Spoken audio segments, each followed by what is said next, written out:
ব্যথা পাচ্ছি। ও সাসি, সোশ্যাল মিডিয়ার সামনে এসে কি ব্যথা পাওয়ার কথাটা না বললেই কি না?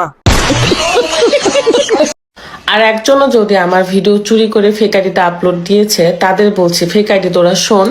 আচ্ছা বলেন, আমরা শুনতেছি। তোদের আইডি এতদিন বড় করছিস, অনেক লাখ লাখ টাকা কামাইছিস, অনেক ফলোয়ার্স গেইন করছিস।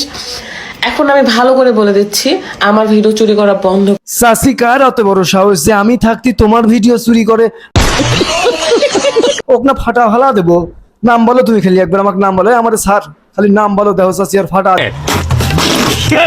করার একটাও যদি ভিডিও আপলোড হয় ফেক আইডিতে, প্রত্যেকটা আইডির বিরুদ্ধে আমি কিন্তু লিগ্যাল অ্যাকশন নেব। তো সাসি, এই মুহূর্তে আপনি লিগ্যাল অ্যাকশন নেন, আমি আপনার সাথে আছি। দেখি আপনারা নাম চেঞ্জ করেন, ভিডিও ডিলিট করেন, আমার ক্ষতি হচ্ছে। ক্ষতি হওয়া মানে আচ্ছা সাসি, ওদের ভিডিও আপনার কোথায় লাগতেছে যদি একটু বলতেন?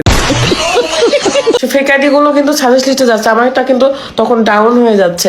আপনি কি বুঝছেন আমার কত বড় ক্ষতি হচ্ছে? কি আপনার থেকে ওদের ভিডিওতে ভিউ বেশি হচ্ছে? ফেসবুক কি ওকে দেখে আবার ভালোবাসা ফেলা দিল নাকি?